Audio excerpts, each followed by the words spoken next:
Namaste. Om Ajnantimirandasya Dhyananjana Shalakaya Chakshurunmilitam Yena Tasmai Shri Guruve Namaha.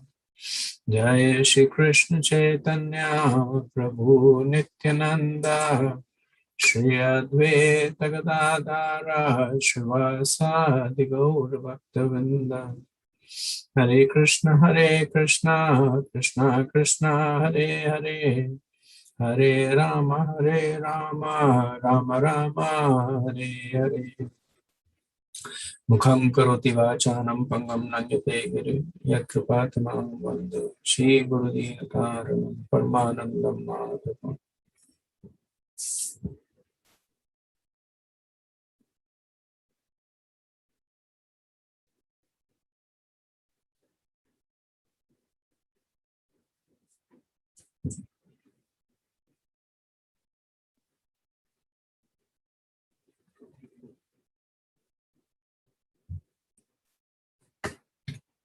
Hare Krishna, thank you for joining. So we'll resume our discussion from the fourth canto, chapter 12, verse 41. The chapter is titled Dhruva's Returns to Godhead, and we are in the concluding part of the chapter. We should be able to finish the chapter and probably start the next chapter. So previous discussion, we had seen the glories of Dhruva Maharaj, and it had ended with a verse talking about how Narad Muni had glorified his disciple in front of the Prachetas. So in the next three verses are the glorification of Dhruva by Narad Muni and the sacrifice of the Prachetas. So we did also mention that this is an event that happens millions of years later on in a different Manvantra. Basically, in the sixth Manvantra, Dhruva appeared in the first Manvantra. However, Sukadeva Goswami Maitreya, he presents it adjacently, and the idea is to collate the glories of Dhruva, not so much establish a chronology here. Okay, so verse 41.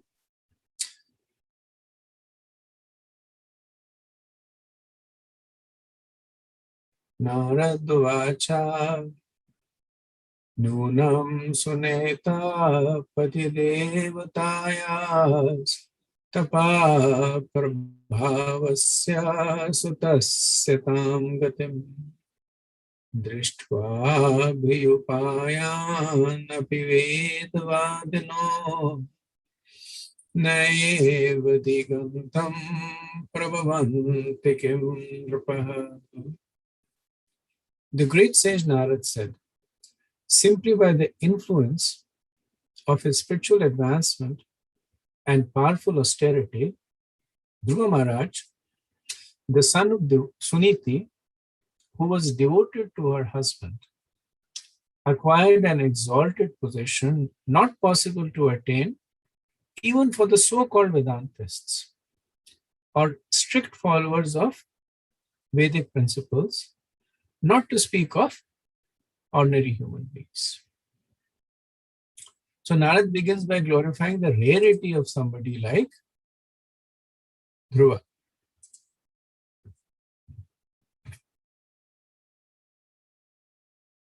Okay.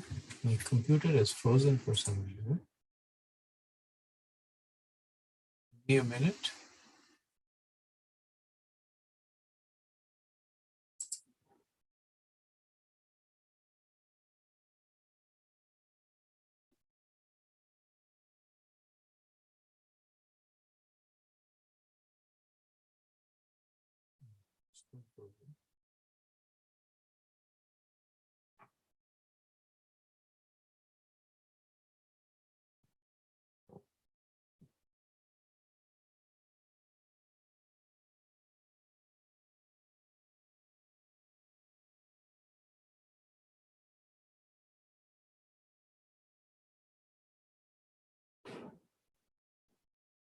Okay, in case I lose you, I'll come back again. I'm trying to unfreeze my computer.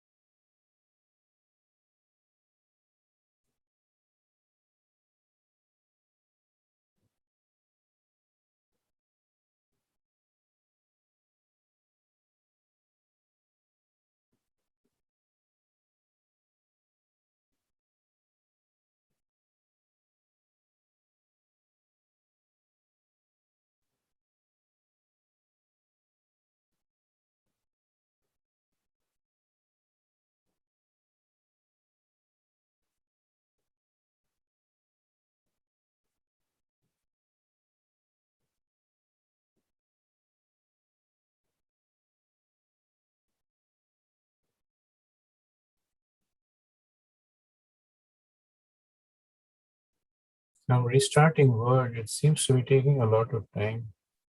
Sorry about that.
Okay, so I think I'll restart my computer. So I'll log off and come back again.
Haribol, I'm back. I think the restart worked.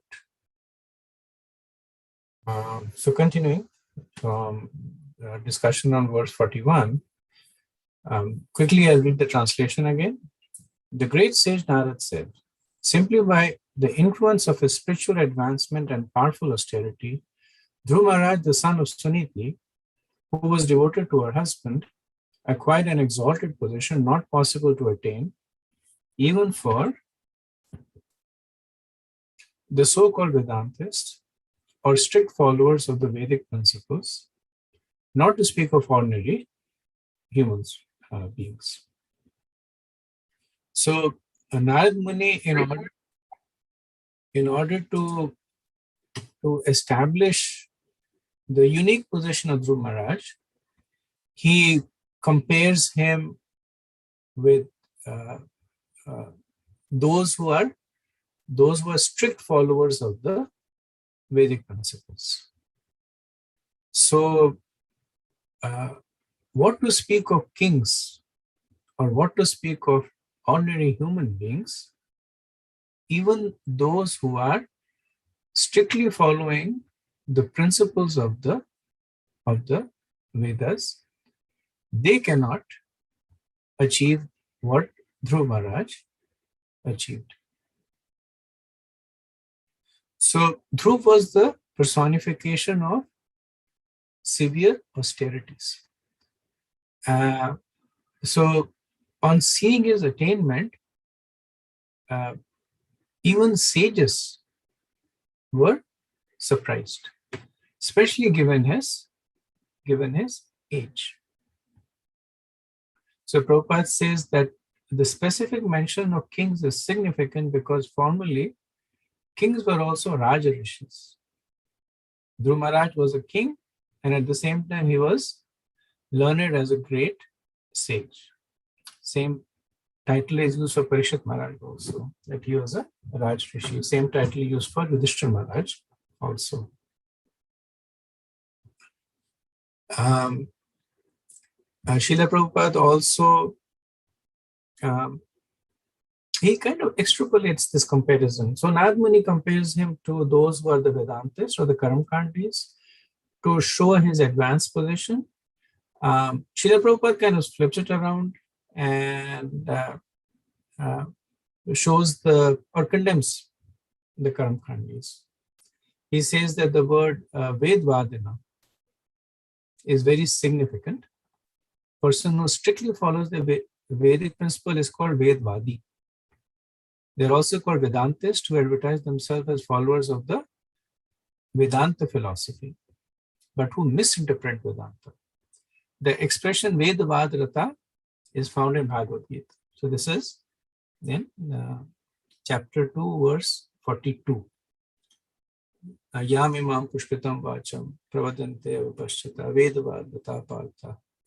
So these are people who are attached to the flowery words of the Vedas that are promising material advancement, elevation to the heavenly planets.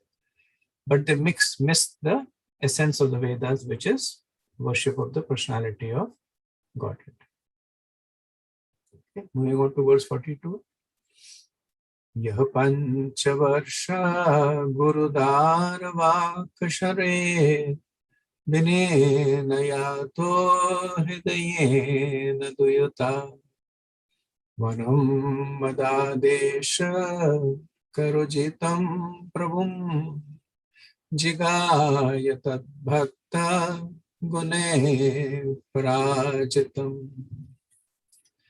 The great sage Narad continued, just see how Dhruva Maharaj, aggrieved at the harsh words of his stepmother, went to the forest at the age of only 5 years, and under my direction underwent austerity. Although the Supreme Personality of Godhead is unconquerable, Dhruva Maharaj defeated him with specific qualifications possessed by the Lord's devotees. So this verse is essentially a summation of the entire Dhruva Leela. That he was aggrieved by the harsh words and went to the forest took shelter of Narad Muni, performed austerities, and conquered the unconquerable Lord. Narad Muni makes 5 important points in this verse about the pastime of Dhruva. So he says that it started with Dhruva being aggrieved at the harsh words. So something good can come out of something that is bad, if the person is properly guided. Generally speaking, when a person is involved in a bad situation, it devolves from there. If he's in a fight, then there is anger. On anger comes hatred and revenge, and it kind of goes in a downward spiral. But this did not happen over here. Even though it started in a bad situation, but because there was proper direction, proper guidance, it actually went to a very elevated stage. Second point that he makes is that renunciation is important in spiritual pursuit. And right away he says that he went to the forest. So in case of Dhruva, it was both external and internal renunciation. And from a pragmatic perspective, internal renunciation is more important than external. But nevertheless, renunciation is important. Third point he makes is age is no barrier. So he says that at only the age of 5 years, young child. And then also he attained perfection. So anybody at any age can perform bhakti, not only perform bhakti, but perfect bhakti.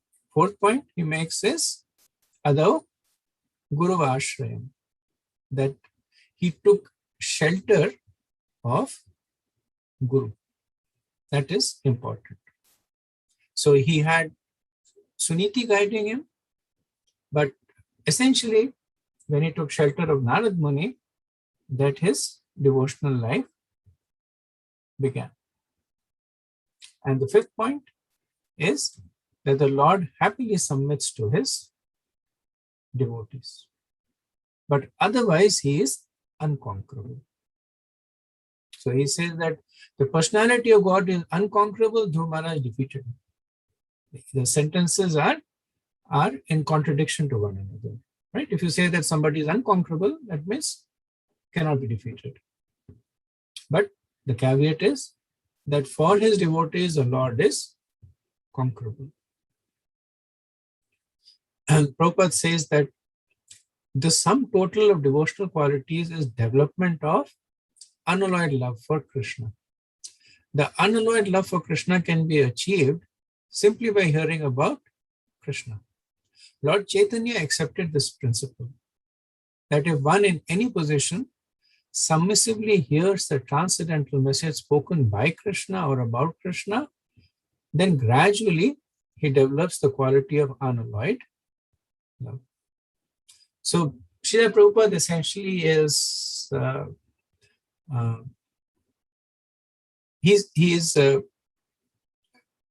in case of Dhruva, he performed severe austerities. And that's how he reached this place of conquering the unconquerable. Prabhupada in the purport says that in the current day and age, that is not needed. So that is why he is using the same term, the development of unalloyed love, but then he's substituting the performance of severe austerities with simply by hearing about Krishna. So the point that he's making is that one who regularly listens and chants about Krishna, so he says spoken by Krishna, which is books like Gita, and about Krishna, which is books like Bhagavatam. So one who reads them and speaks them can also attain the same result that Dhruva Maharaj did, which is conquering the unconquerable. And Prabhupada says that that is actually even more ambitious. He said the Mayavadi philosophers aspired to become one with the Supreme Lord. But the devotees, they want to surpass that position. Not only do they want to become one with the Supreme Lord in quality, but they want to become superior to the Lord in position. They want to become the father, the mother, the master of the Lord. So this is a point Prabhupada would often say, that we are actually more ambitious than the Mayavadis. Their goal is simply to merge in the Supreme and become one. We want to dominate the Supreme. Verse 43. Yaha kshatra bandhur bhuvi tasyadhirodham anvarukshadapi varshapugai satpancha varsho yadaho viralpe prasadya vaikuntham avapatat padam. Dhruva Maharaj attained an exalted position at the age of only 5 or 6 years after undergoing austerity for 6 months. Alas, a great Kshatriya cannot achieve such a position even after undergoing austerities for many, many years. So continuing glorification of Dhruva by Narad Muni. Vishwanath Chakravarti interprets this as Narad saying that even the best of Kshatriya is, compared to Dhruva, a Kshatra Bandhur. So he says Kshatra Bandhur means just like we have Dvija Bandhur, who is related to a Brahman seminally, but not actually a Brahman. So even if the Kshatriya is well situated, has a great position, but Narad Muni is implicitly saying that compared to Dhruva, he is in a much more lower position. Such a person may desire to obtain the position of Dhruva, but will fail to do so even after many, many years of austerities, whereas Dhruva, he attained it only in 5 or 6 years. So Satpancha Varsha is used over here because one of the understanding is that over the 6 months that Dhruva was in the forest, he may have crossed over from 5 years to 6 years. Srila Prabhupada interprets this a little different. He says that Dhruva Maharaj is described here as Kshatrabandhu, which indicates that he was not fully trained as a Kshatriya because he was only 5 years old. He was not a mature Kshatriya. So Prabhupada interprets it that because he had not gone through all the purificatory samskars that Dvijas generally go, Upanayan, taking shelter of Guru, being trained by Guru, he had not gone into all those stages. So he's considered a Kshatriya Bandhu, which is not really a Kshatriya, but seminally a Kshatriya. In either cases, the purport of the verse is that even though Dhruva was not fully trained as a Kshatriya, by following the instructions of his Guru, he attained perfection. So if you were to combine the interpretations of Vishwanath Chakravarti Pad and Srila Prabhupada, then it's pointing to 3 things. The fact that Dhruva was immature, the fact that he attained perfection, and the fact that he did so by following the instructions of the Guru. So when Narad says that even a great Kshatriya cannot attain this position, that does not mean that one who is born as a Kshatriya can simply not go back to Godhead. That statement is obviously not true, because there are many other devotee kings who did go back to Godhead. Essentially, what the point that he is making is that through the process of bhakti, Dhruva attained perfection. If a Kshatriya is simply performing austerities, then even after many, many years, he will not be able to attain the position of Dhruva. So it's a glorification of the process of bhakti. And one should understand that these verses are not meant to discourage others from pursuing the path followed by Dhruva. Right? Because that's the whole purpose of the pastime here, is to inspire others. But caution is given that one should imbibe the teachings of the pastime, not to externally emulate it. So the previous verse gave the teachings of the pastime, right? Those 5 points that we noted, those were the essential teachings of the pastime. And here Narad Muni is saying that one who externally emulates the activities of Dhruva will never attain success, regardless of how many years he performs it. So Prabhupada says that the lesson from the life of Dhruva Maharaj is that if one likes, one can attain Vaikuntha Lok in one life without waiting for many other lives. My Guru Maharaj, Sri Srimad Bhakti Siddhanta Saraswati Swami Prabhupada, Saraswati Goswami Prabhupada used to say that every one of his disciples could attain Vaikuntha Lok in this life without waiting for another life to execute devotional service. One simply has to become as serious and sincere as Dhruva Maharaj. You know, Prabhupada is simply using the word serious and sincere. He is not saying that one should become as austere as Dhruva Maharaj. And the previous verse has already made that point, that the equivalence to austerity is Krishna Katha. The essential qualities to imbibe is the sincerity and the seriousness of desire to go back. Okay, verse 44.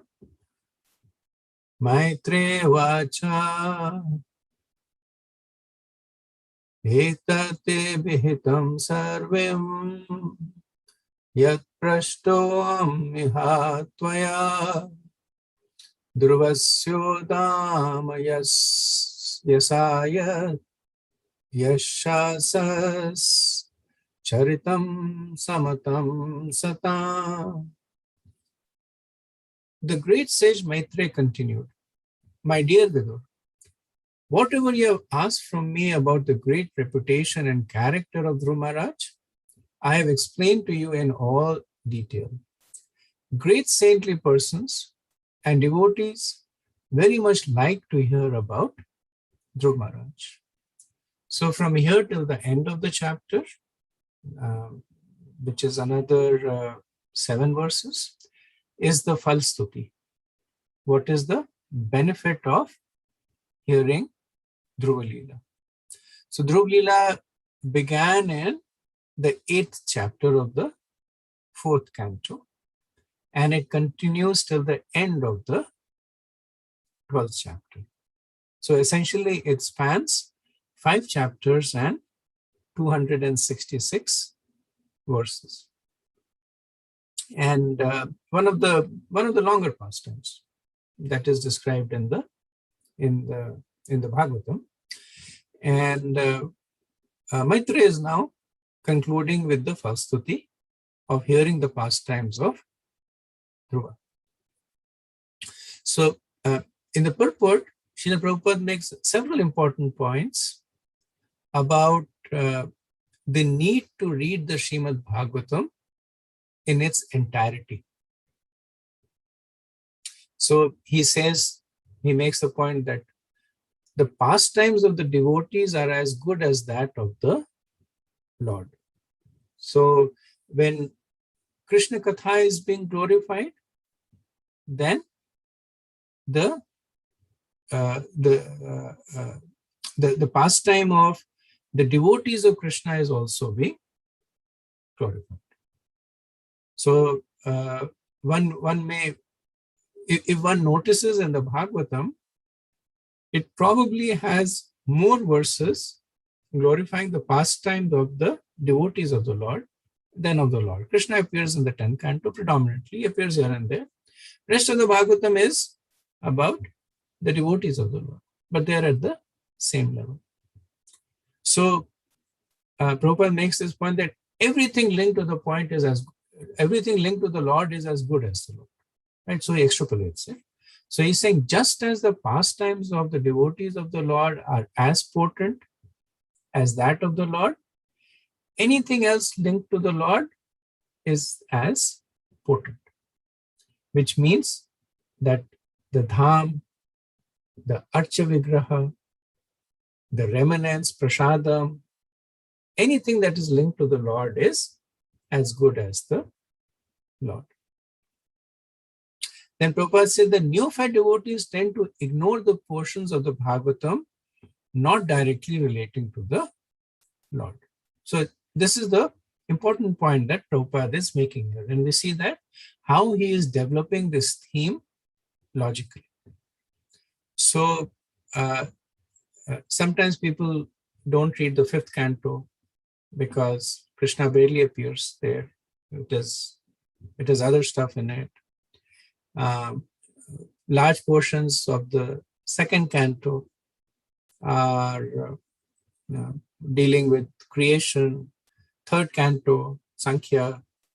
So many times devotees, they basically say that I don't get enjoyment from it, I don't get rasa from it, it's not for me.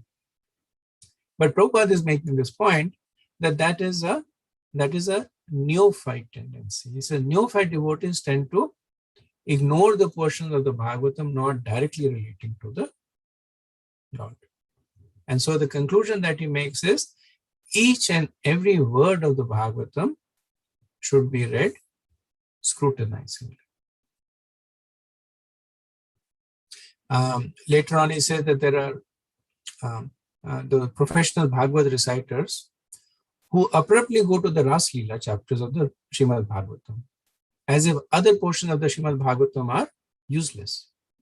This kind of discrimination and abrupt adoption of the Rasa Leela pastime of the Lord is not approved by the Acharyas. A sincere devotee should read every chapter and every word of Srimad Bhagavatam, for the beginning verses describe that it is the ripened fruit of all Vedic literature. Devotees should not try to avoid even a word of Srimad Bhagavatam. So when I was reading this purport, then I was feeling guilty because in the later cantos, when the dynasty of the Manus are being described, and then there are so many names over there that this king had this son, and then he had 4 sons, and they married these, and this is the name of wives, and they had 2 sons and 1 daughter, and these are the names. And I generally tend to skim over it because, for one thing, it's difficult to kind of keep the genealogy chart in your mind, because it just goes into so many branches. So it's difficult to keep the chart in the mind, and it is much more difficult also to keep the names. The names are Vedic names, are old Vedic names, and after some time they tend to become blurred. But when I read this, then I thought that maybe the very fact that Sukadeva Goswami is speaking it, and Parishad Maharaj is hearing it, and Srila Vyasadeva is writing it, means that it is important. So some potency is ascribed to it, but this injunction by Srila Prabhupada quite powerful, where he's clearly saying that each and every word of the Bhagavatam should be read. Okay, moving on to the verse 45.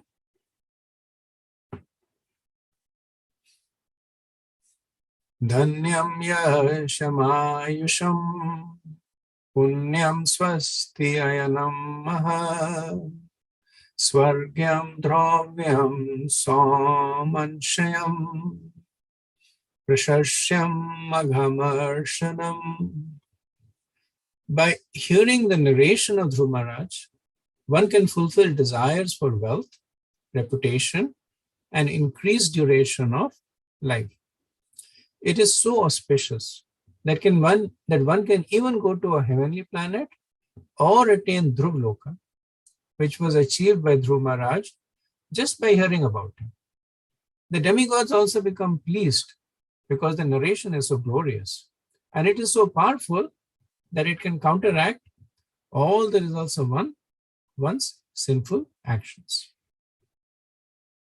So why is all this appearing? Because if one sincerely hears Dhruva Leela, Bhakti will manifest. These are all symptoms of Bhakti. So even though Dhruva himself condemns a materialistic mentality, if you remember, once he got the benedictions from the Lord, he left and he was upset that the Lord had given him these material benedictions. And he was saying that it's the fault of the Devas and it's fault of my consciousness, etc. So even though Dhruva does not consider this his own pastime to be for material advancements, but Maitreya is promising here material advancements in order to cast a wider net. So the point is that even if one is looking to get material advancements, even then the person should listen to Dhruva Leela. The pastime is suitable for everyone, including the demigods. So Prabhupada says it is recommended that the devotees, Akam, Karmis, Sarvakam, and Jnanis who desire to be liberated, Mokshakam, should all worship the Supreme Personality of Godhead. Prabhupada is essentially paraphrasing that the verse in the Bhagavatam. Akam Sarvakamo vi Mokshakamo dati Tivrena Bhakti Yogena. So regardless of what one's desire is. And Dhruva Maharaj's pastimes is special because it began with a calm. That Dhruva Maharaj was what can be called as a Sarvakami. That he wanted all material opulence, and it ended with pure devotional service. So that is why in the first stuti also, Maitreya is attracting those people who are Sarvakamis. That even if you want to have things like an exalted birth or material opulence or relief. So when he says counteract the results of one's sinful actions, the results of one's sinful action is suffering. So if one is looking for relief from suffering, somebody has a disease or other kinds of kleshas, for all of them, listening to the pastime is recommended with the hope that they will also traverse the path that Dhruva did, where the process will purify the desires into pure devotional service. Verse 46. Shrutvetat shraddha vikshanam achyuta priyachestitam bhaved bhaktir bhagavati yaya syat klesha sankshayah. Anyone who hears the narration of Dhruva Maharaj and who repeatedly tries with faith and devotion to understand his pure character attains the pure devotional platform and executes pure devotional service. By such activities, one can diminish the threefold miserable conditions of material life. So previous verse talked about the material benefits. Now here Maitreya is talking about the ultimate spiritual benefit. He says such a person can attain pure devotional service by simply listening to the pastime and then repeatedly tries with faith and devotion to understand his character. Right? So he's not saying that repeatedly tries to follow his path, but simply by appreciating the glories of Dhruva Maharaj, one can attain pure devotional service. Because by genuine appreciation, one develops the quality that one is appreciating. Just like the opposite also happens. That if somebody excessively meditates on the negative qualities of other people, they begin to develop those qualities in themselves. Here, the same principle is used in a positive way. That one begins to genuinely appreciate the pure character of Dhruva Maharaj, they themselves will develop those qualities and thereby attain pure devotional service. Prabhupada says that the word Achyuta Priya is very significant. Dhruva Maharaj's character and reputations are great because he is very dear to Achyuta, the Supreme Personality of Godhead. As the pastimes and activities of the Supreme Lord are pleasing to hear, hearing about his devotees who are very dear to the Supreme Person is also pleasing and potent. If one simply reads over and over about Dhruva Maharaj, by hearing and reading this chapter, one can attain the highest perfection of life. Most importantly, he gets the chance to become a great devotee. And to become a great devotee means to finish all miserable conditions of materialistic life. So here, the elimination of the miseries of the Traigunya is not in the context of getting material relief or enjoying a life free of miseries. It is mentioned over here as a byproduct of bhakti. So one who is in this mood of genuinely appreciating the character of Dhruva Maharaj develops bhakti. And as the person develops bhakti, as a byproduct of it, the kleshas get eliminated. So the point that is being made is that all that was promised in the previous verse automatically appears in this verse also. So the previous verse was talking about the material opulences. Here it is said that if one follows in the mood of devotion, then not only will get those material opulences, but also Shuddha Bhakti. So glorification of the Bhakti, or the all-encompassing nature of Bhakti. Okay, verse 47. I have a few more verses, and I think till the end of the chapter, I'll complete it, and then we'll stop for discussion. Mahatvam ichchatam tirtam shratau shiladiyo gunaha yatra tejas tadichuna manayatra manasvina. Anyone who hears this narration of Dhruva Maharaj acquires exalted qualities like him. For anyone who desires greatness, prowess, or influence, here is the process by which to acquire them. And for thoughtful men who want adoration, here is the proper means. So the bar is now being for the Lord, right? Anyone who hears the narration of Dhruva Maharaj. Like earlier on, it was said that one who tries to, one who genuinely appreciates the qualities of Dhruva Maharaj, or one who follows the footsteps of Dhruva Maharaj. But here, the bar is even lower. That just by listening to the narration of Dhruva Maharaj, one acquires exalted qualities. Prabhupada says that in the material world, everyone is after profit, respectability, and reputation. Everyone wants the supreme exalted position, and everyone wants to hear about the great qualities of exalted person. All ambitions which are desirable for such persons can be fulfilled simply by reading and understanding the narrations of Dhruva Maharaj's activities. Yeah, verse 48.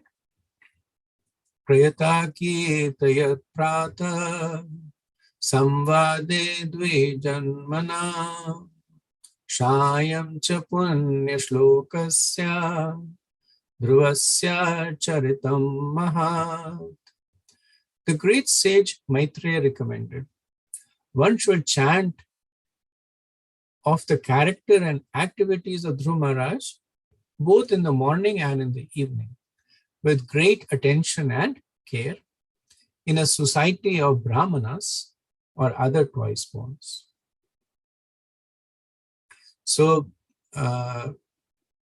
in order to get the full benefit, Vaishnav Sangha, that one should read and one should listen in the association of devotees. And Srila Prabhupada in the purport, he emphasizes on this point that the International Society for Krishna Consciousness has been organized for this purpose. In every center of the society, not only in the morning, evening, or noon, but practically 24 hours a day, there is continuous devotional service going on. Anyone who comes in the contact with the society automatically becomes a devotee. We have actual experience that many karmis and others come to the society and find a very pleasing and peaceful atmosphere in the temples of ISKCON. In this verse, the word Dvijanmana means of the twice born. Anyone can join the International Society of Krishna Consciousness and be initiated to become twice born. As recommended by Sanatana Goswami, by the process of initiation and authorized training, any man can become twice born. And Prabhupada explains that first birth is seminal, second birth is by initiation of the Guru. And then he concludes, he says that at the present moment, throughout the entire world, the educational system is geared to produce Shudras. So why does he say that? He says because of all the classes, only the Shudras are one who are trained to serve others. And that exactly is the training that one receives in this age of Kali. Prabhupada in a lecture, he says that one goes to school, one goes to college, and then one goes and says, my dear sir, I wish to be a government servant. So the aspiration is to become a servant of the government. Or they will go to a company and say, my dear sir, I wish to serve you in some position. So that's the nature of Shudras, that they naturally look to serve others and get protection. And Prabhupada says the Krishna consciousness movement has been started specially to create qualified Brahmins to broadcast spiritual knowledge all over the world, for thus people may become very happy. Okay. Verse 49 and 50.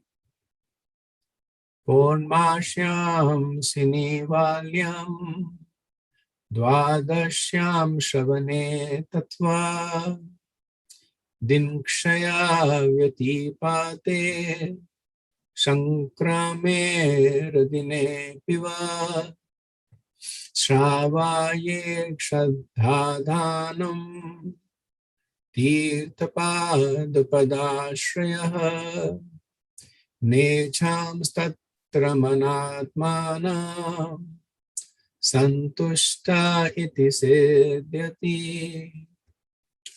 Persons who have taken complete shelter of the lotus feet of the Lord should recite the narration of Dhruva Maharaj without taking remuneration. Specifically, recitation is recommended on the full moon or the dark moon day, on the day after Ekadashi, on the appearance of the Shravana star, at the end of a particular tithi, or the occasion of Vyatipat, at the end of the month, or on Sunday. Such recitation should of course be performed before a favorable audience. When recitation is performed this way, without professional motive, the reciter and the audience become perfect. So Prabhupada in the purport, he condemns professional reciters. He says that they ask for money essentially for their own material advancements.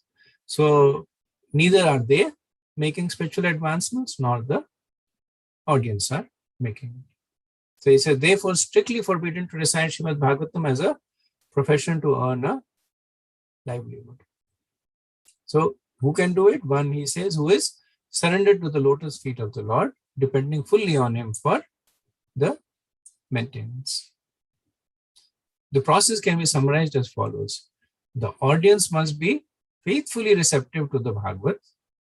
The reciter should completely depend on the personality of Godhead, personality of Godhead. Bhagavad recitation must not be a business. If done in the right way, not only does the reciter achieve perfect satisfaction, but the Lord is also very satisfied.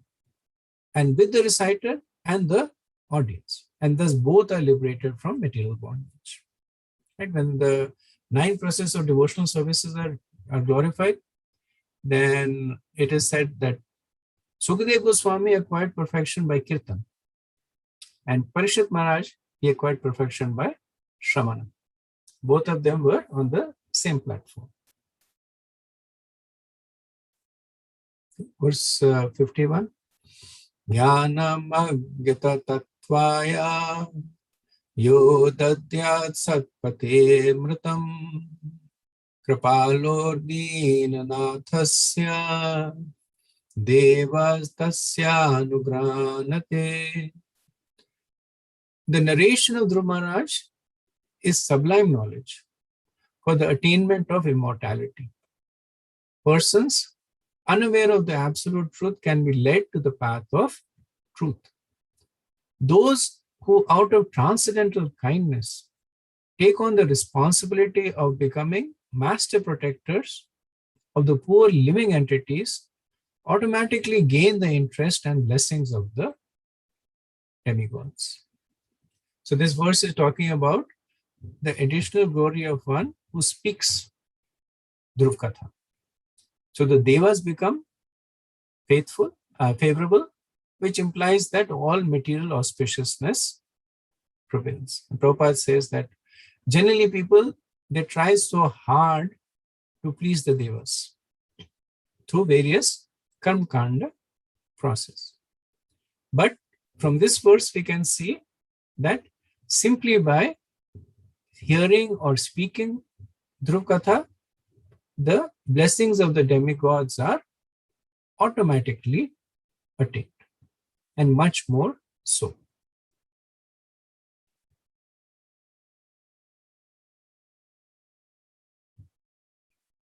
Okay.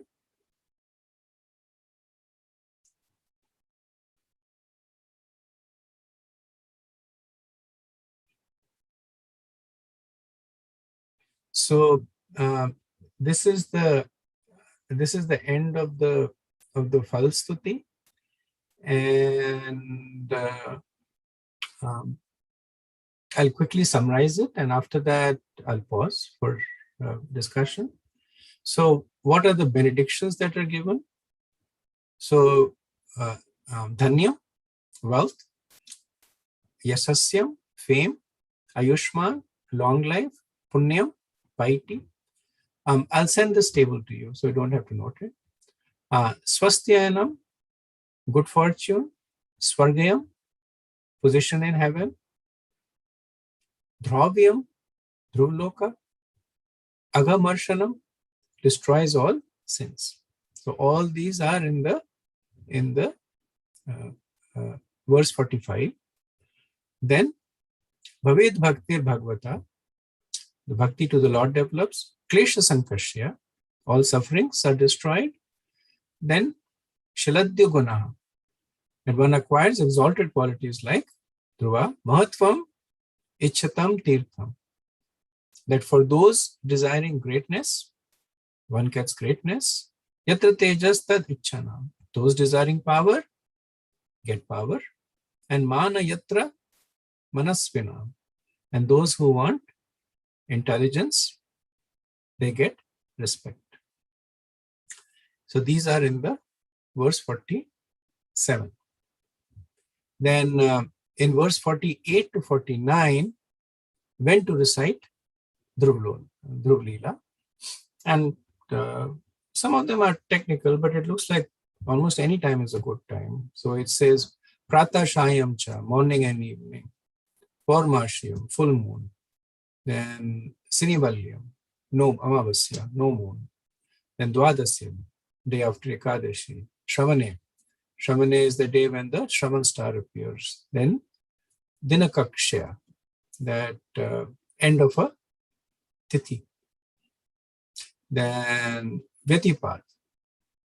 So Vyatipad, Vishnu Chakravarti explains, is that there are new moon days falling on Sundays. So when a Sunday is a new moon day, or he says when the moon is in a certain constellation, that is called Vyatipad. Shankrame is the end of the month when the sun enters into a new zodiac sign, and Arkadina is on Sundays.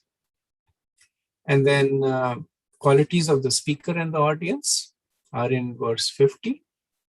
Some of them are in 48, and some in 50.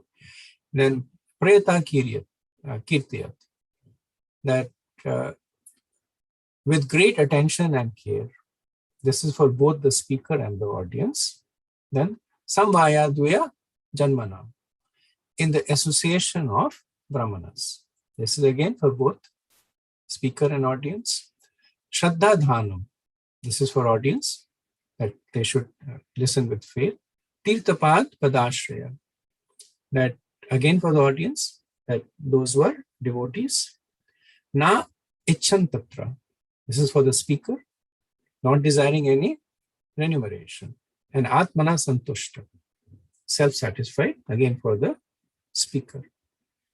And then benedictions to the speaker are in verse 51. Devas tasya anugranate, blessings of the devas. Jnanam agyata tatvaya, the gets knowledge. Kripalur deen nathasya, that such a person is the merciful protector of the Dina, the follower. And Dadyatsa Pata Amritam, leads to the path of Amritam. Amritam means one where is no death or absolute truth. Okay, so actually there is only one more verse left in the chapter. So we'll do this when the chapter finishes. Verse 52. Idam mayati vihitam kurudvaha Dhruvasya vikyata vishuddha karmana. I messed up the meter.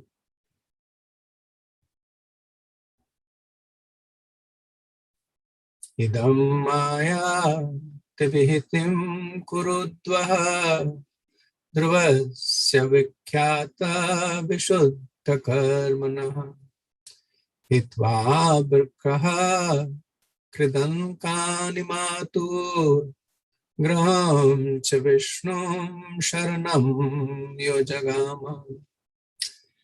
The transcendental activities of Dhruva Maharaj are well known all over the world, and they're very pure. In childhood, Dhruva Maharaj rejected all kinds of toys and playthings, left the protection of his mother, and seriously took the shelter of the Supreme Personality of Godhead. My dear Vidur, I therefore conclude this narration, for I have described to you all details. So once again, this verse is a synopsis of the pastime. And Maitreya with this concludes the description of Dhruva Leela. Prabhupada says that, Chanakya Pandit says that life is certainly short for everyone, but if one acts properly, his reputation will remain for a generation. As the Supreme Personality of Godhead is, Krishna is everlastingly famous, So the reputation of Lord Krishna's devotee is also everlasting. Therefore, in describing Dhruva Maharaj's activities, two specific words have been used: Vikhyat, very famous, and Vishuddh, transcendental. Dhruva Maharaj leaving home at a tender age and taking shelter of the Supreme Personality of Godhead in the forest is a unique example in this world. Okay, so I'll pause over here and see if we have any discussion.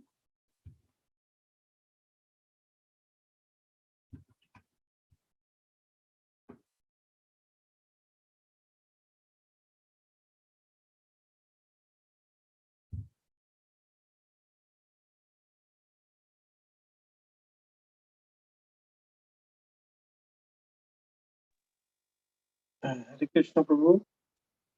Yeah, it's a very a lot of instruction, a lot of things in this chapter, and I don't know where to start, but it is very interesting. I have one question for you. Your son name is Dhruva as well. How did you choose that name?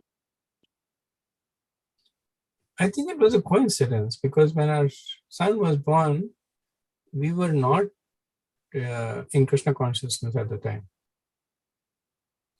So we went through the general process of trying to pick a name that is unique. So we picked Dhruva. I think, if I remember rightly, this was a name that we picked up. So generally the grandparents get this, they get first dibs at naming the son. And my son was the first son in the family in my generation, so everybody wanted to name him. But somehow we just stuck on this name, so we kept it. Yeah, it's not a coincidence, huh?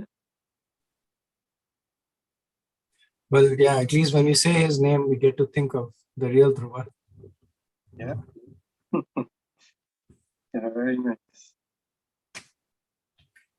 Okay. If there are no more questions, then what I'll do is I'll summarize Dhruva's journey. And this is an interesting way to summarize, because it's called Dhruva's journey in threes. And this is a repeating theme of threes in Dhruva's journey to perfection. Dhruva's journey started when he was angry with three persons. He was angry with Surichi for insulting him. He was angry with Uttanpad for not protecting him, and angry with Uttama for being the cause of him being insulted. The first was active. He was actively angry at Surichi.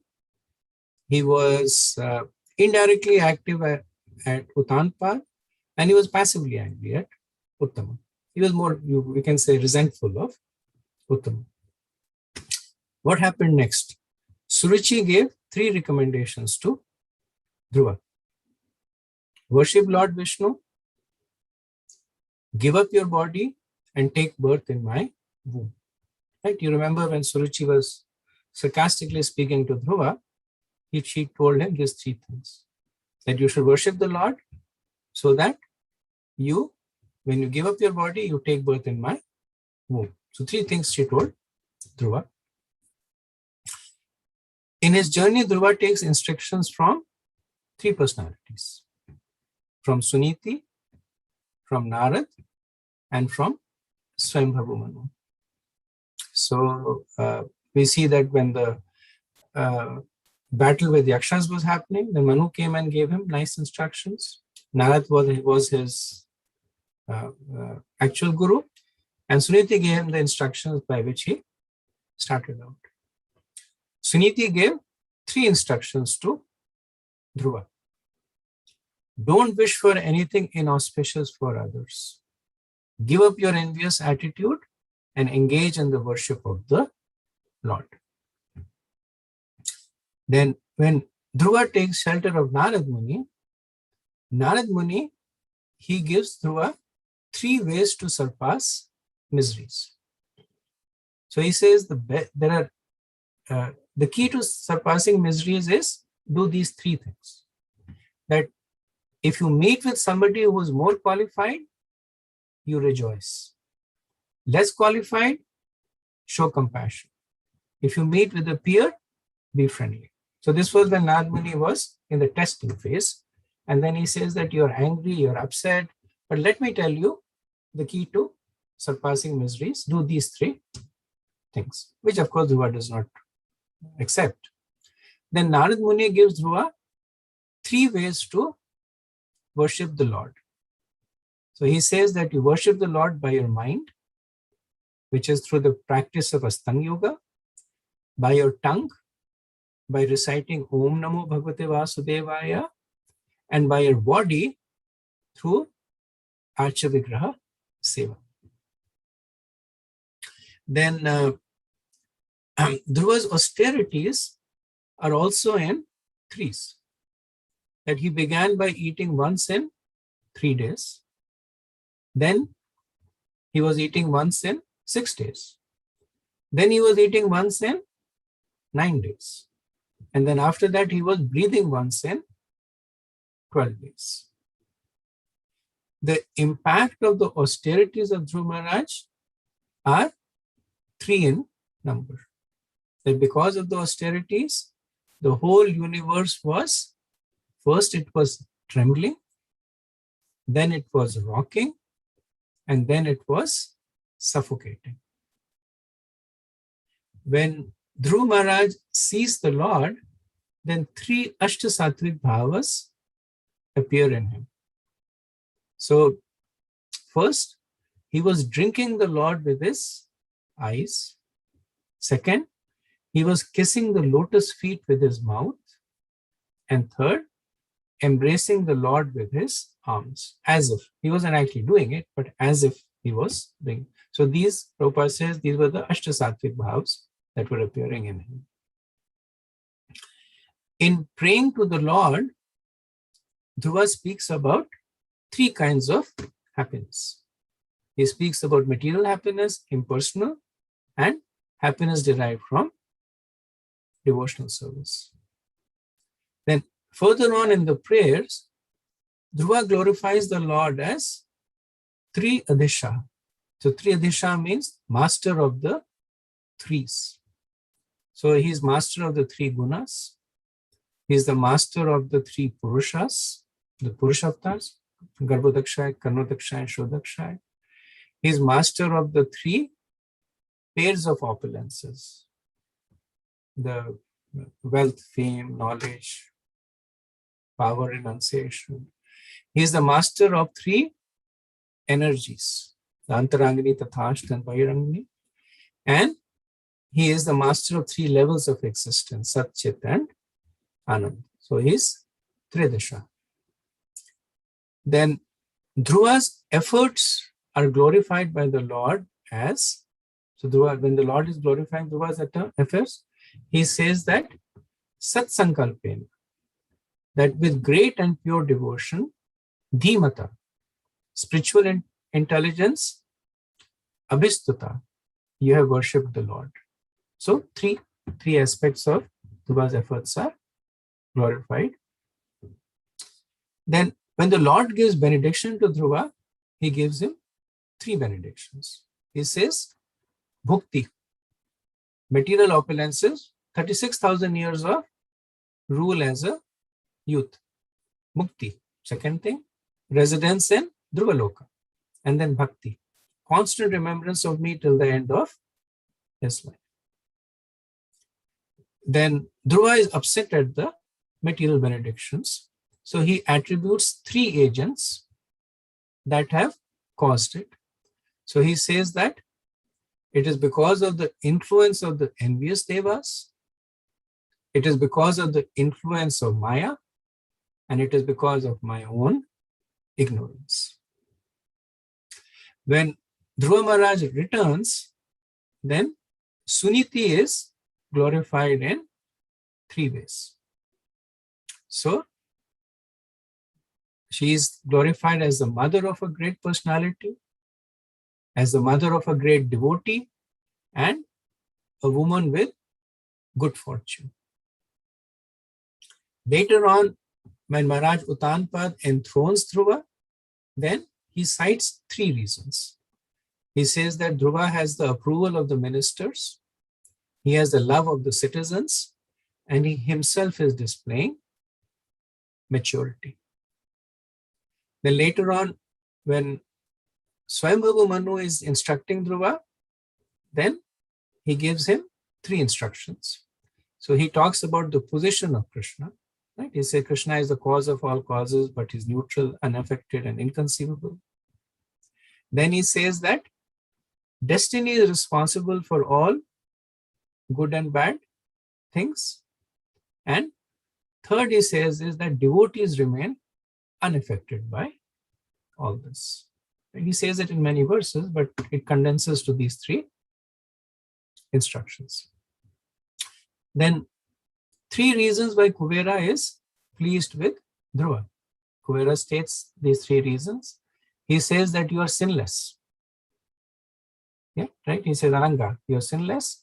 Second, he says is that you followed the instructions of your guru. In this case, Manu.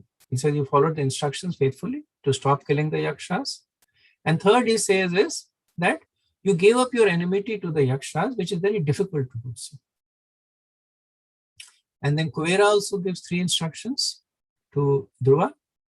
He says that everything happens by the desire of the Lord. Second, he says, do not see in terms of I and mine. And third, he says is render service to the Lord. There are 3 reasons why Dhruva accepted the benedictions of Kuvera. 1, out of humility.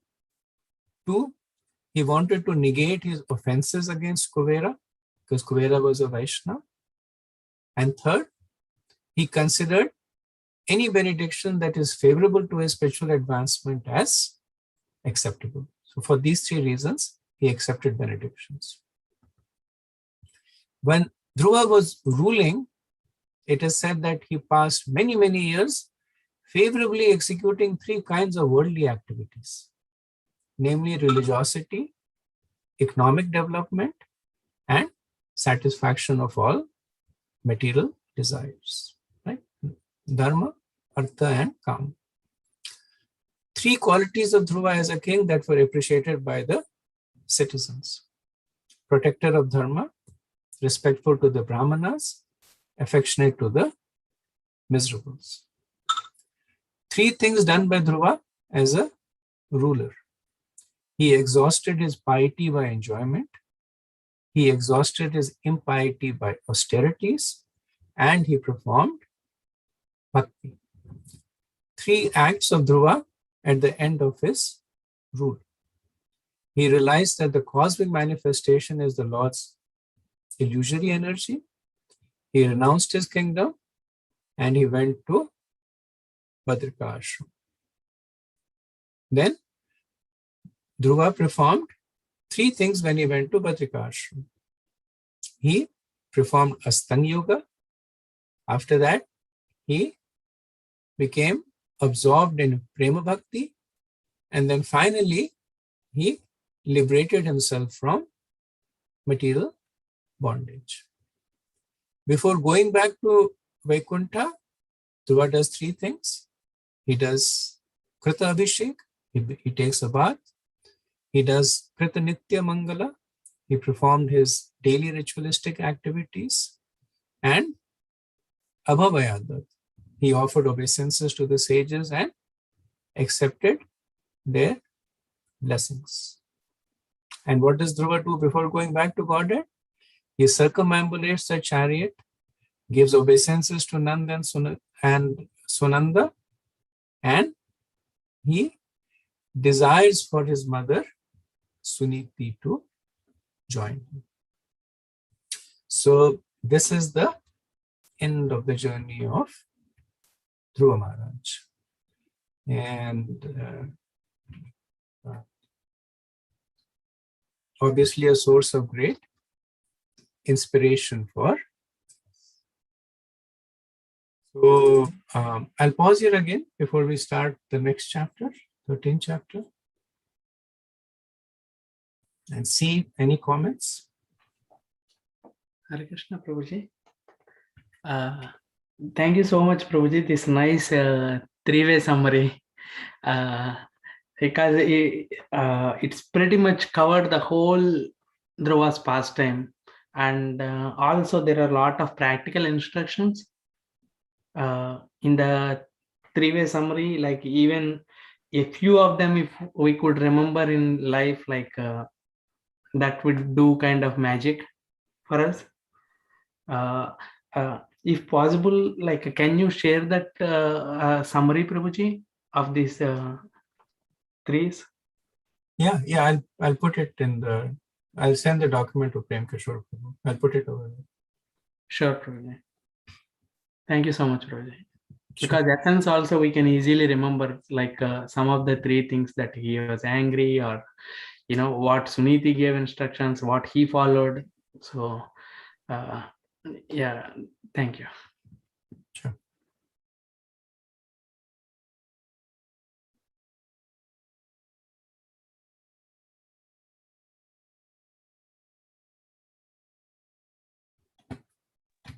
Hare Krishna Prabhu. This summary in free, is there any specific reason it is like that, or it's just by coincidence it's like that?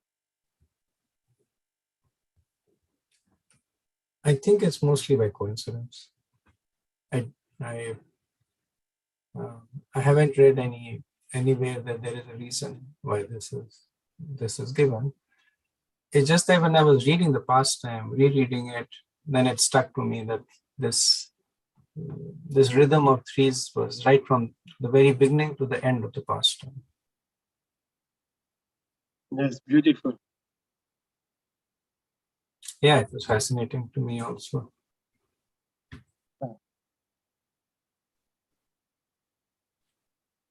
Okay, so we'll move on to the next chapter, chapter 13. So this is a description of the descendants of Dhruva Maharaj. And again, this is one of those chapters, like I was saying, it has a lot of names in it. So it has 49 verses, and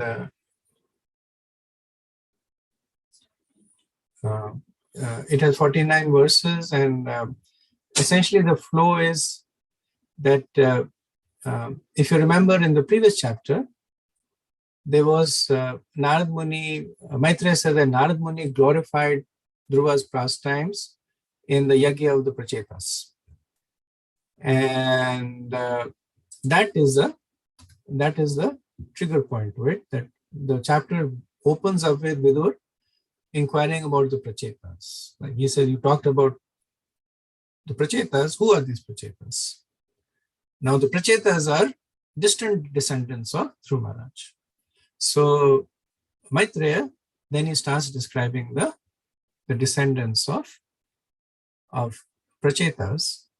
But en route to coming to the Prachetas, there is so like when you're traveling, at least in the DC area, when you're traveling and suddenly on the right, they will say that scenic overlook. And there's a small, like a road that goes in there, and it goes there, and sometimes it's like a forest, sometimes there's a lake over there. So Maitreya is going on his way, driving towards Prachetas. Then in between, he talks about Vena. So then Vidur stops him and he says, tell me more about Vena. Because Vena was a bit of an anomaly. That whereas the people, the descendants of Dhruva were pious, and some of them were actually pure devotees, but Vena was very sinful and impious.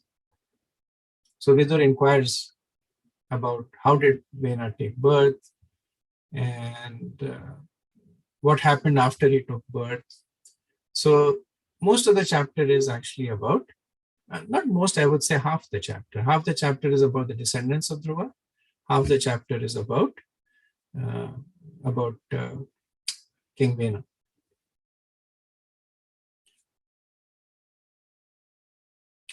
Okay, so we'll start with verse 1. Sutta uvacha nishamya kausha ravino pravarnitam Dhruvasya vaikunta padarirohanam prarudha bhavo bhagvatyadokshajaye prashtum punas tvam vidur prachkrame. Sutta Goswami continued to speak to all the rishis headed by, Sutta Goswami, continuing to speak to all the rishis headed by Shaunaka, said, after hearing Maitreya Rishi describe Dhruva Maharaja's ascent to Lord Vishnu's abode, Vidur became very much enlightened in devotional emotion, and he inquired from Maitreya as follows. So the first 5 verses of the chapter is Vidura's inquiries about the Prachetas. So the previous chapter had ended with the false stuti of hearing Dhruva Leela, and one of them was Bhaved Bhaktir Bhagavata. And in 46th verse, it was said that Bhaved Bhaktir Bhagavata, that it increases devotion to the Lord. Now this is testimony to it, that when Vidur heard it, and Vidur was an exalted devotee to begin with, and when he heard it, it is said that he became very much enlightened in devotional service, directly as a result of hearing the pastime. Right? Prarudh Bhava Bhagavati Adhok Sajay. Prarudh Bhava Bhagavati. That the devotional service became very, very strong in him. And in that mode, he inquires further from Maitreya. Prabhupada says that as evidenced in the topics between Vidur and Maitreya, the activities of the Supreme Personality of Godhead and the devotees are so fascinating that neither the devotee who is describing them nor the devotee who is hearing is at all fatigued by the inquiries and answers. Prabhupada says, sometimes people say, how can people devote so much time simply to talk of God? But devotees are never satisfied or satiated in hearing and speaking about the personality of Godhead or about his devotees. The more they hear and talk, the more they become enthusiastic to hear. The chanting of the Hare Krishna mantra is simply the repetition of 3 words, Hare Krishna and Ram. But still devotees can go on chanting the Hare Krishna mantra 24 hours a day without feeling fatigued. Verse 2. Viduruvacha Kete prachetaso nama Kashyapatyani suvrata Kashyanva vaye prakhyataha Kutrava satrama sata. Vidur inquired from Maitreya, O greatly advanced devotees, who were the Prachetas? To which family did they belong? Whose sons were they? And where did they perform the great sacrifice? So, as I mentioned that in the 40th verse of the previous chapter, Maitreya had said that after observing the glories of Dhruva Maharaj, the great sage Narad, playing on his veena, went to the sacrificial arena of Prachetas and happily chanted the following 3 verses. And then there were the 3 verses of Narad Muni glorifying Dhruva. So Vidur obviously knows all about Narad Muni, but he doesn't know the Prachetas. So he says, who were these Prachetas?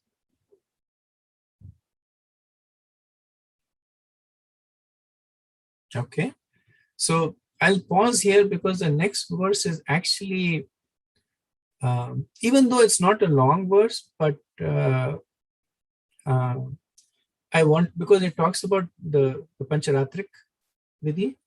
So I also wanted to speak a little bit more about the Pancharatrikas, just because it is so important for us as devotees. So best for me to take it next week. So I'll pause over here and see who has any questions.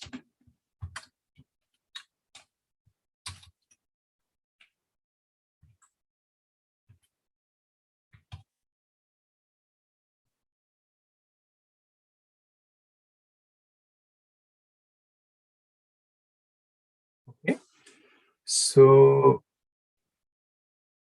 if there are no questions, then we'll end here.